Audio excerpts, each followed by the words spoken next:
Nosotros somos el grupo 6 y estaremos hablando acerca de las normas para la seguridad eléctrica en los trabajos, en los lugares de trabajo. En cualquier sistema eléctrico de potencial, como una sala eléctrica, subestación, patio o en algún otro recinto eléctrico, puede llevarse a cabo muchas tareas eléctricas de rutina como maniobras, bloqueos, inspecciones, registros, mediciones, análisis, entre otras cosas.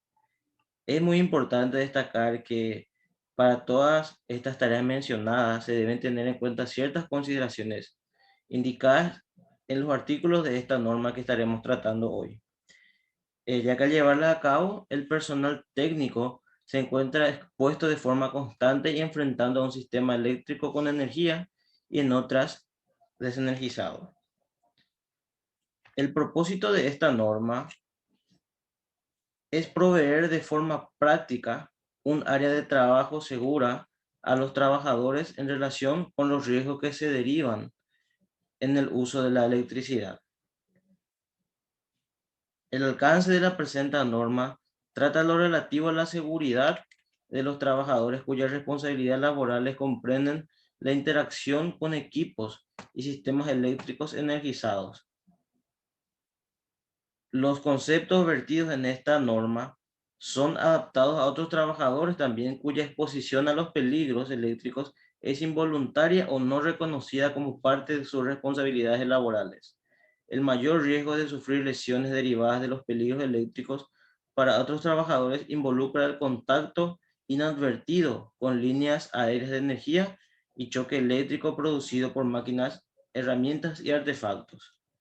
Esta norma también incluye prácticas seguras de trabajo para empleados que desempeñan otras actividades laborales que puedan exponerlos a peligros eléctricos, así como prácticas de trabajo inseguras para los siguientes usos: instalaciones de conductores y equipos que se conectan al suministro de electricidad, instalaciones utilizadas por las empresas de energía eléctrica como edificios de oficinas, depósitos, garages, talleres y edificios recreativos que no forman parte integral de una planta generadora, una subestación o un centro de control.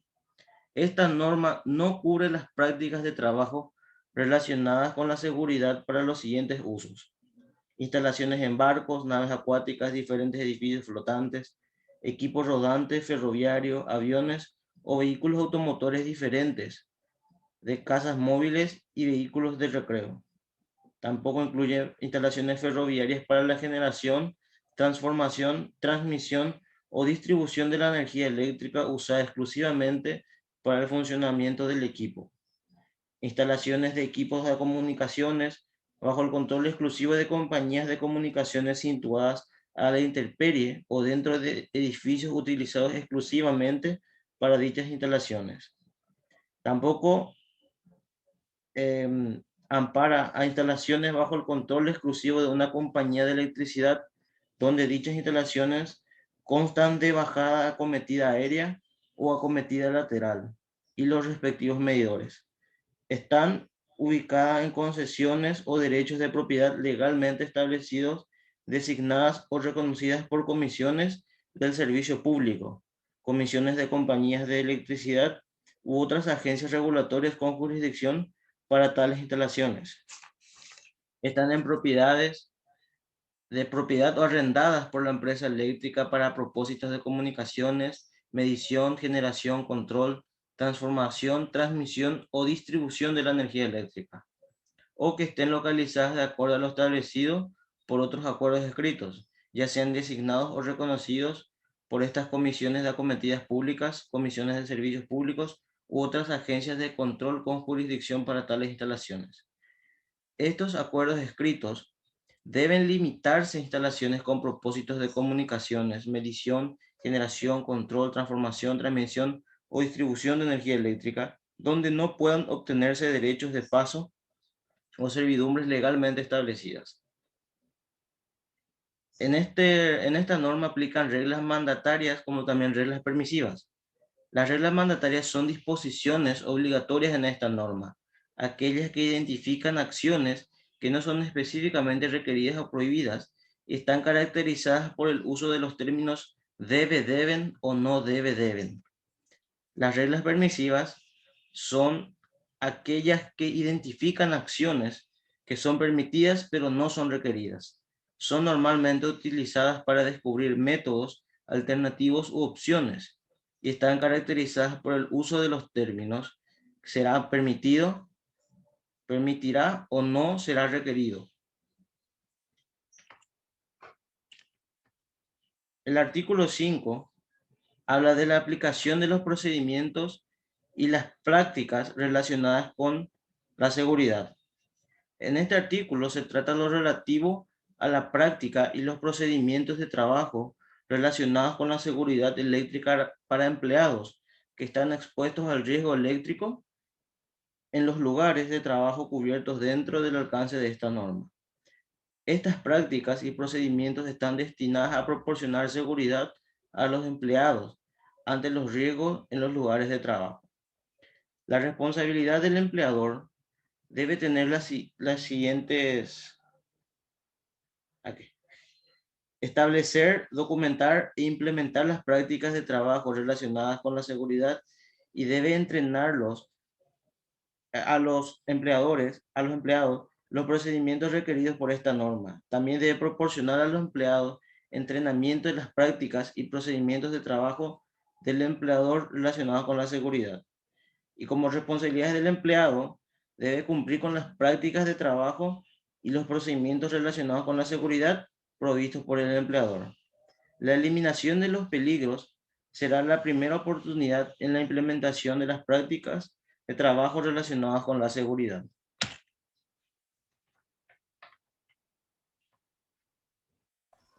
El artículo 110, requisitos generales para prácticas de trabajo relacionados con la seguridad eléctrica. El programa de seguridad eléctrica debe cumplir con los siguientes. 1. Inspección sirve para verificar que los equipos o sistemas eléctricos recién instalados o modificados han sido inspeccionados para cumplir con los códigos y normas de instalación antes de ser puestos en servicio. 2. Condición de mantenimiento. El programa debe incluir elementos que consideren la condición del mantenimiento de los sistemas y equipos. 3. Conocimientos y autodisciplina. El programa debe diseñarse con el fin de proporcionar conocimientos acerca de los peligros eléctricos y también debe desarrollar para establecer la autodisciplina requerida para todos los empleados que deben desempeñar trabajos que puedan involucrar peligros eléctricos. 4. Principios del programa de seguridad eléctrica. Debe definir los principios en los cuales está basado. 5. Controles del programa de seguridad eléctrico. El programa debe identificar los controles mediante los cuales el mismo es medido y monitoreado. 6. Procedimientos del programa de seguridad eléctrico. El programa debe identificar los procedimientos a utilizar antes de que los empleados estén expuestos a un peligro y comiencen a trabajar. 7. Procedimientos de evaluación de riesgo. Este procedimiento debe contemplar la exposición de los empleados a los riesgos eléctricos. El proceso se utilizará antes de comenzar el trabajo y sería: 1. Identificar los peligros. 2. Evaluar los riesgos. Y 3. Implementar el control de riesgo siguiendo una jerarquía de métodos de control de riesgo.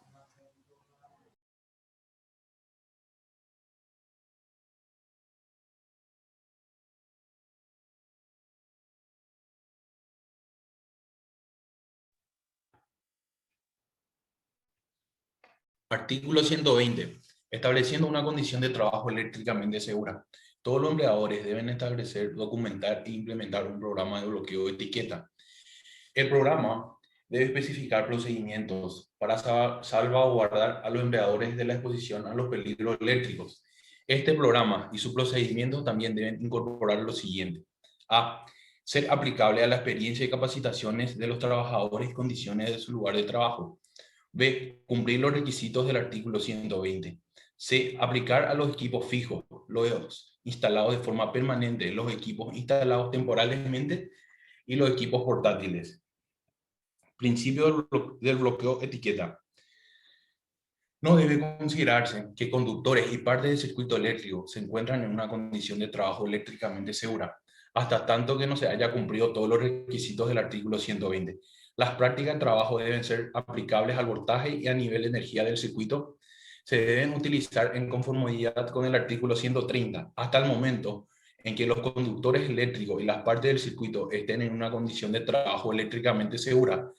Toda persona que pueda estar directa o indirectamente expuesta a una fuente de energía eléctrica debe participar en el proceso de bloqueo de etiqueta. Un ejemplo de exposición directa es el electricista calificado que trabaja en el control del arrancador de un motor,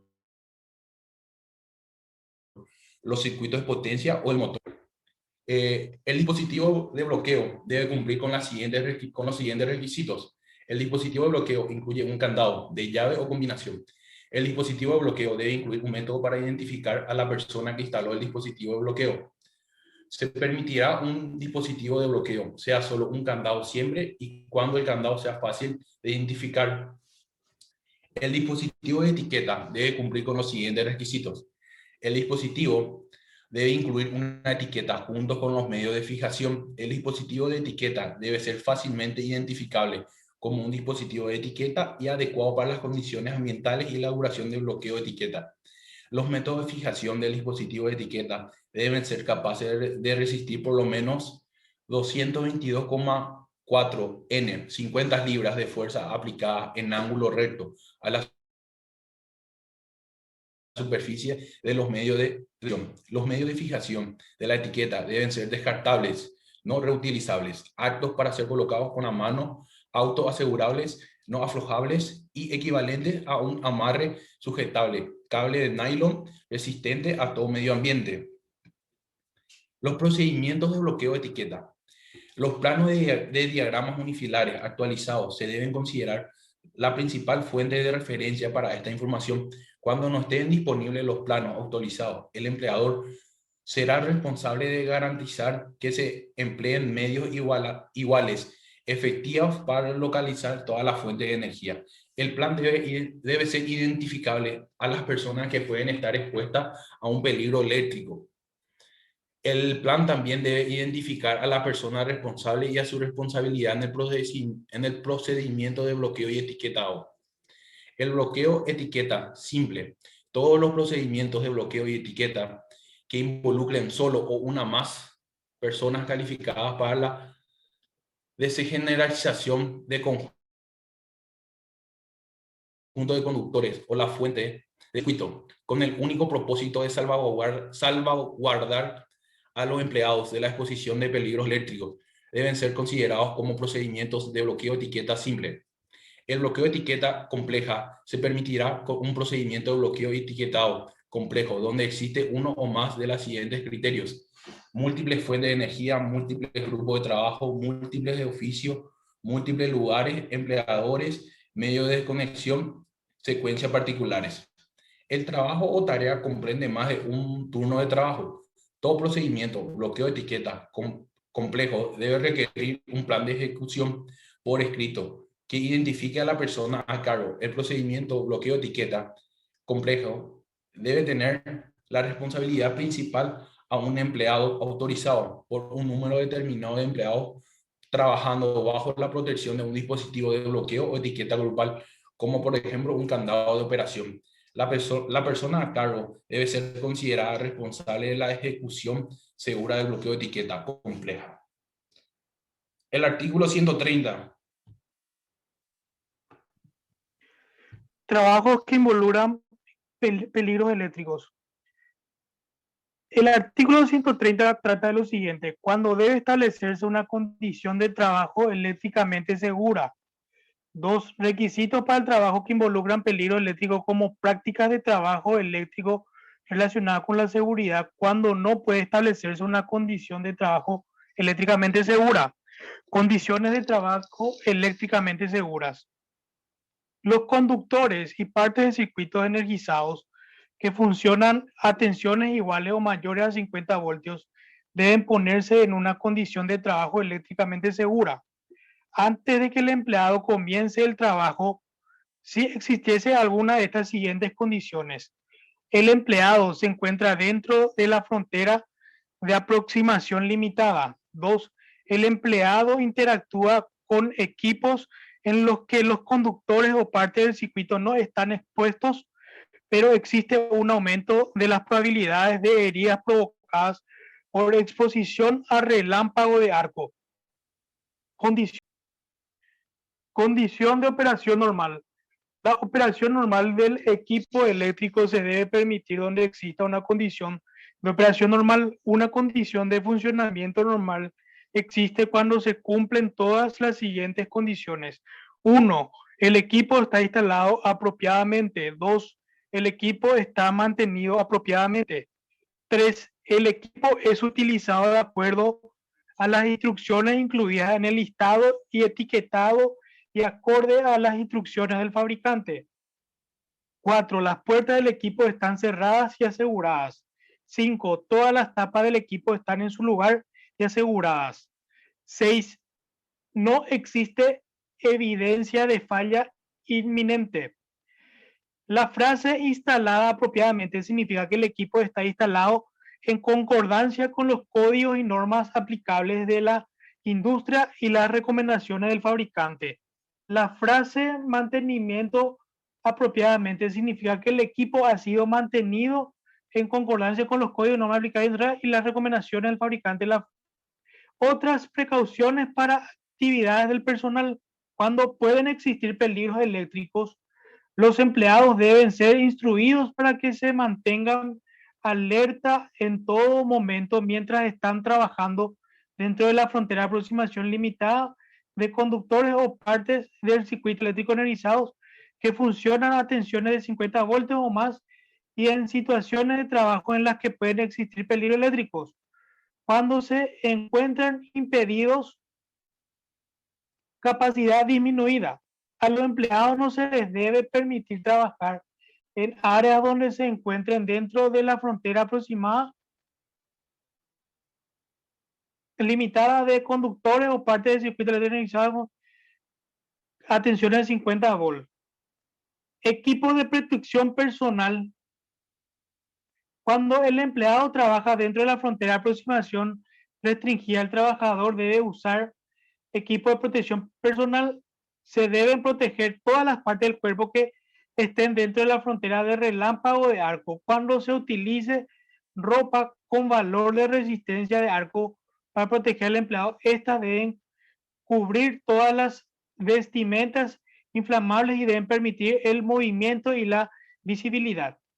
Protección de la cabeza, la cara, el cuello y el mentón, área de la cabeza. Los empleados deben vestir protección no conductiva en la cabeza, siempre que exista peligros de sufrir lesiones en la cabeza causadas por choque eléctrico o por quemaduras debidas al contacto con conductores o partes del circuito eléctrico energizados o por materiales y metal derretido lanzados cuando ocurre una explosión eléctrica.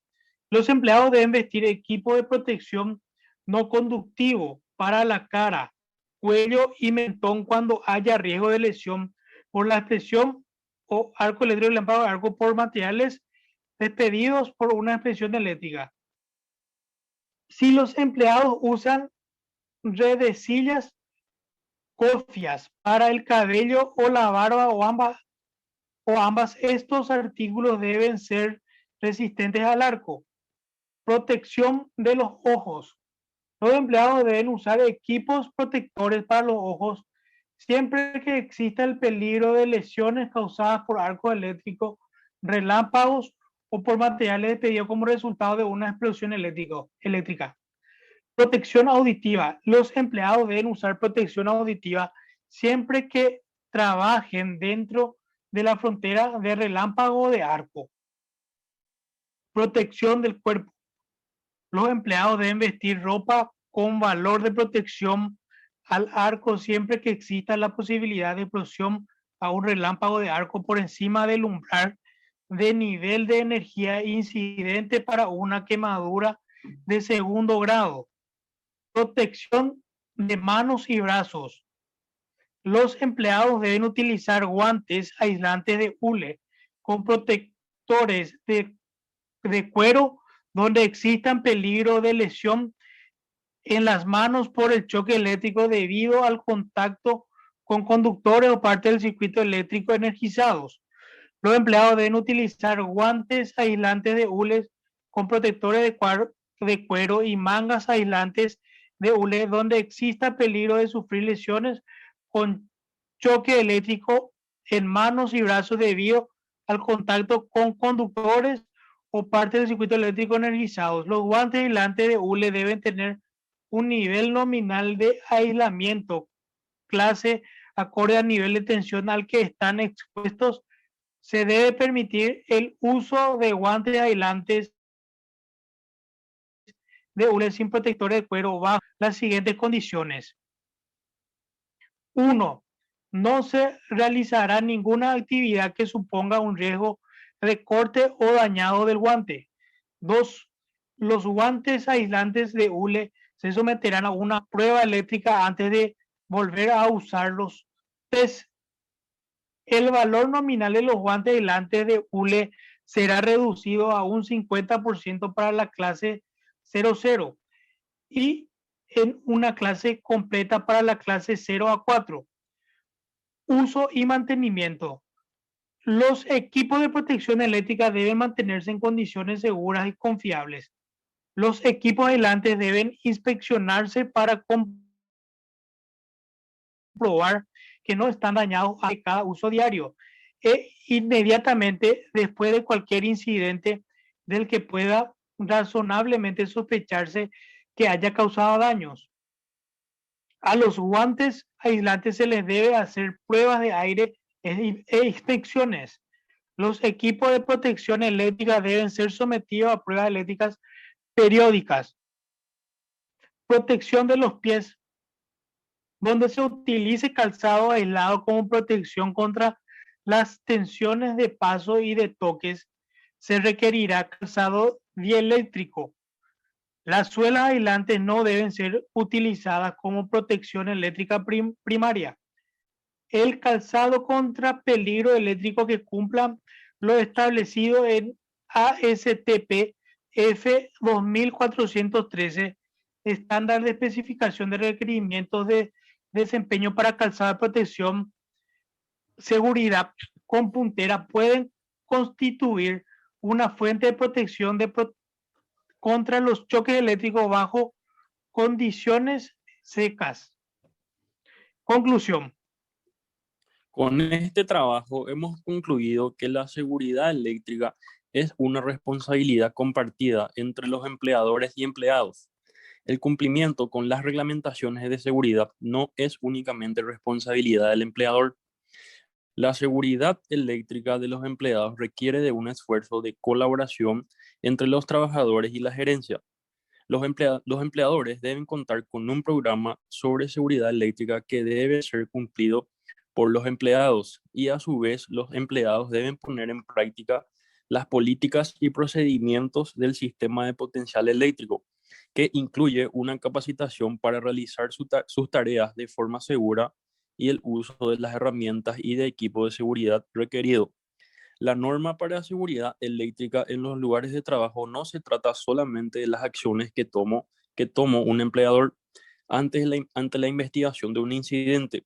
Se trata de evitar que el trabajador sufra una lesión. Independientemente del sistema de potencial eléctrico del empleador, es el empleado quien puede sufrir el mayor impacto sobre su propia seguridad eléctrica.